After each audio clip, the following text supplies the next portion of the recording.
I'm stuck in this terrible traffic. I'm trying to get home. What a day. So I had to drive John to the airport. And I hit a lot of traffic coming home. After dropping him off at JFK, he's going to San Diego for a week. And yeah, I got home from my nice couple days I had with my Thomas, and I was sick. I had to go to the doctor yesterday, and she said that I have basically a bad sinus infection slash whatever. They kept testing me for COVID. Well, I did 2 tests, and then they did another one when I got there, and it was all negative.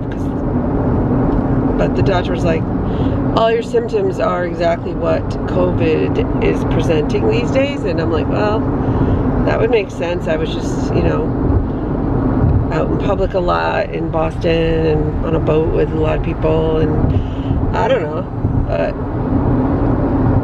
I just started having massive sinus headaches, and I had 101 fever on Thursday.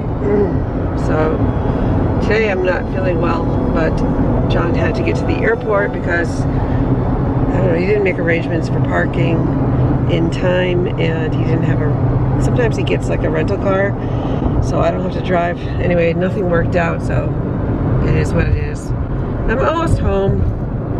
That's why I pulled out my camera. Familiar roads, whatever.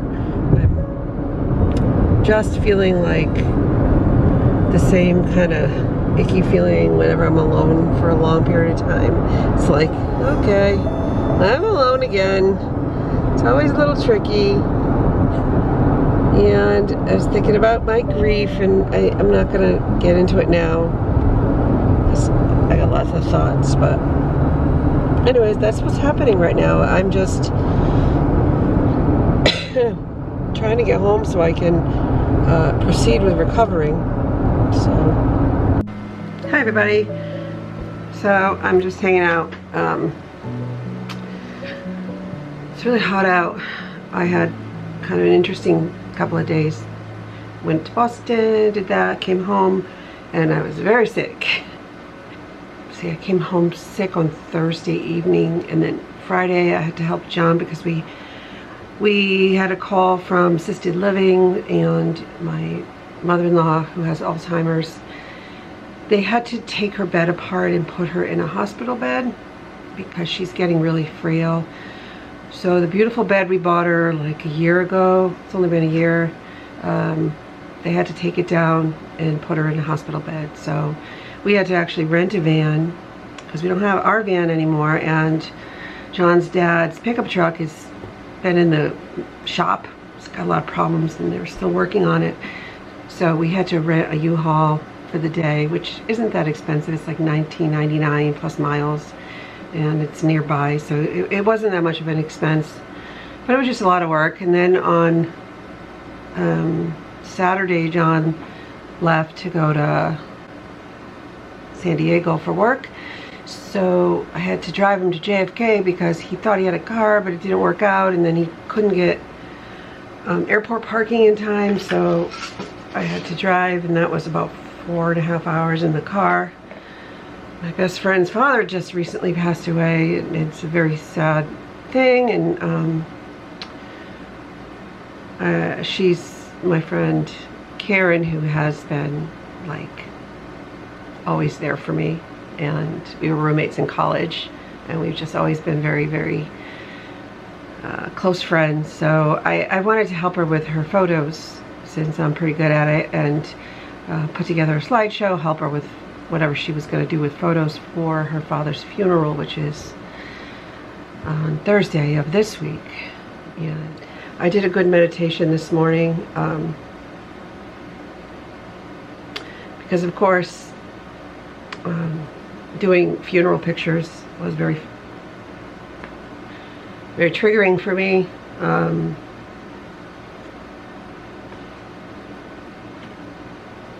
And so I had somewhat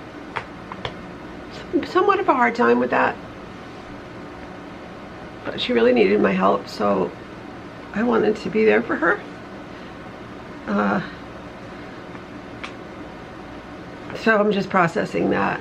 And in my meditation this morning, it was all about like the energetic entanglement, they called it, with your loved one when they pass away. Like sometimes we just like energetically entangle with them because we don't want to let them go, like emotionally, and it takes time, but if we can really work on like releasing them so that they can be in their truest way to then be with us. So they were saying it was a beautiful meditation about the fact that your loved ones are always with you. You know, she kept talking about you know, everything, everywhere, all the time. But how if you can let go that they're not here in human form,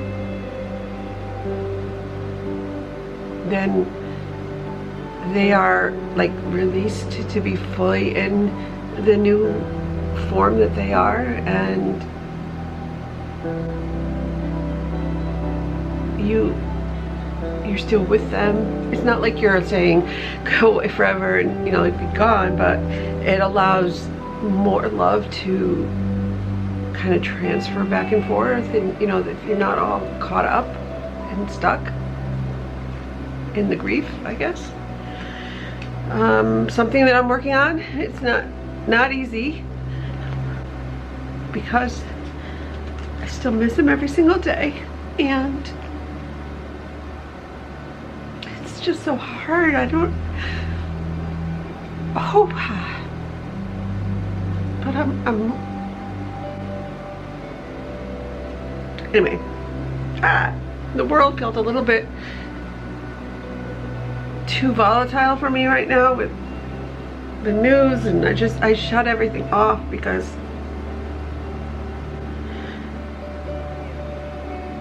it's just really, really not good out there. It's good here.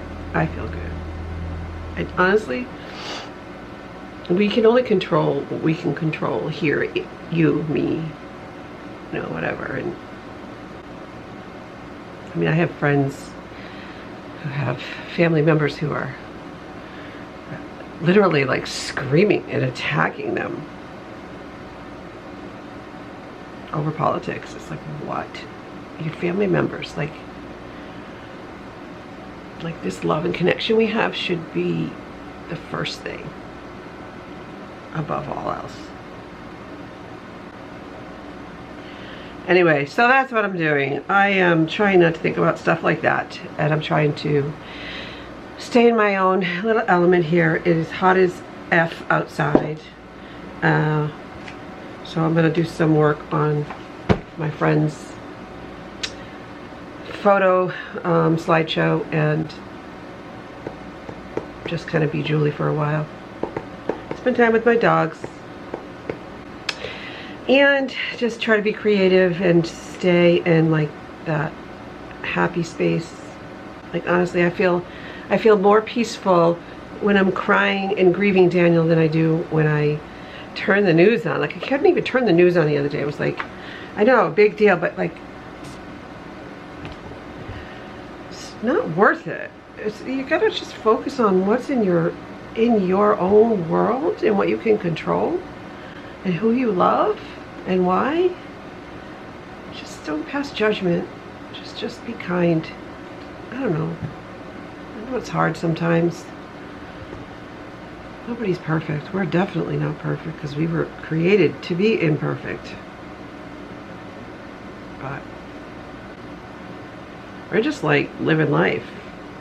You know, we're just like the little people in the house, on the street, living life, doing our thing, loving our families, having kids, losing people, gaining people, loving people, making a difference, maybe not, I don't know, growing plants, taking a walk. driving to the grocery store, coming home, like, just be kind.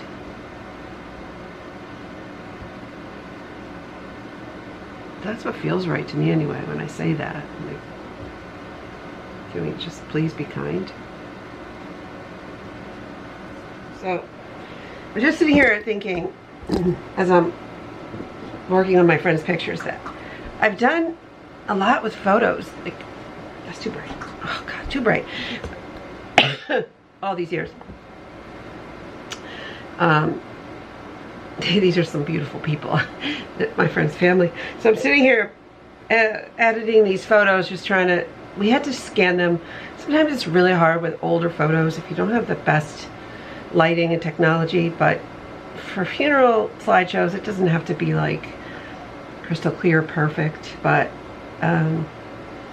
you really see a snapshot of a life. And I have done so many within my own family, from John's brother to my mom's to his dad's, you know, and then of course Daniel's photos are my immediate life.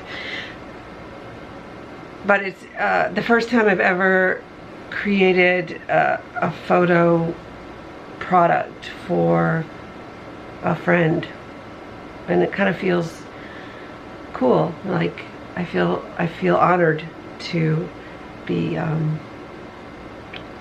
doing this for these beautiful, wonderful people who have been in my life since I was in college. So I was in college 84 through 88, and my friend Karen and I were roommates, and then yeah, for 3 years out of college. So I've known each other since 80s, early 80s. We've known each other, so testimony to true friendship when you have each other, you know. Anyway, I'm just sharing that. So I'm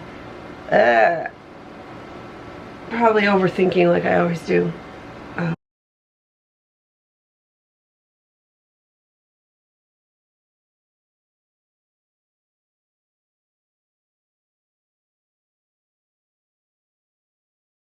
You guys, I think there's thunder coming. I think we better go and decide, Henry. Let's go poopies quickly before it rains. Come on, let's go, guys. Come on, babies, let's go. Let's go. As I'm sitting here working on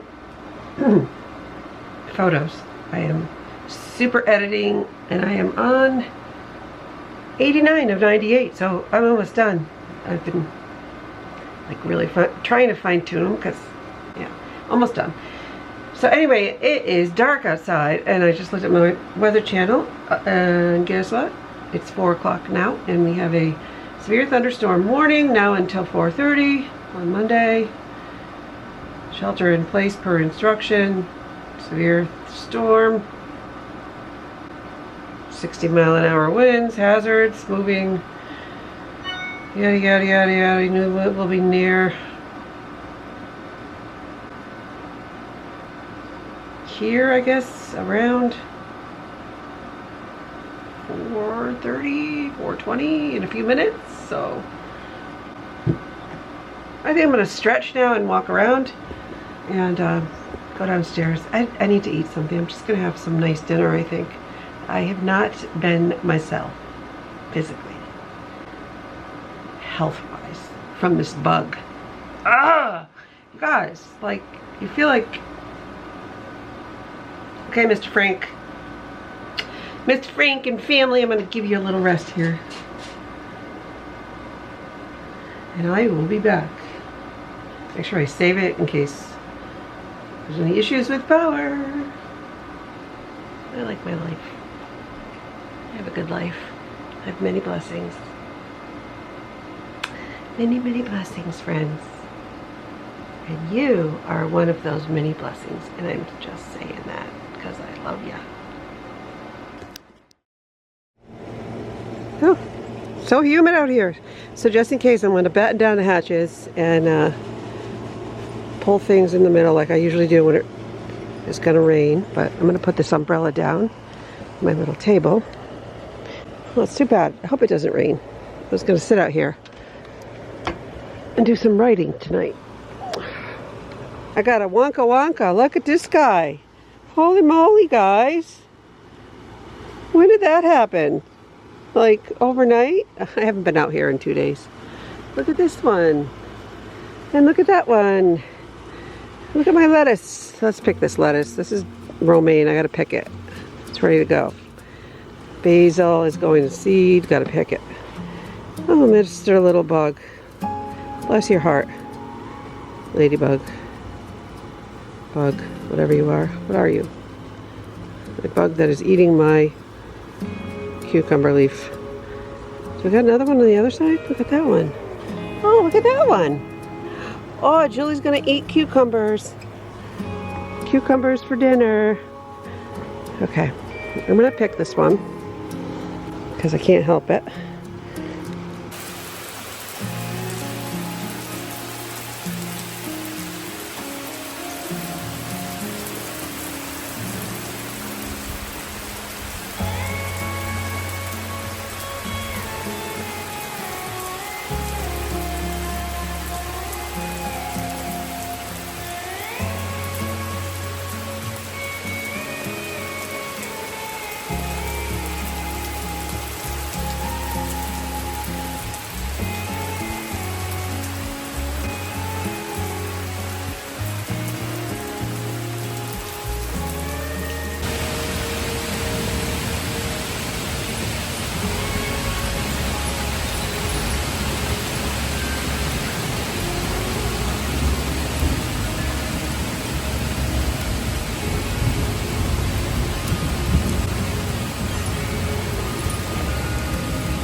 The wind always feels good.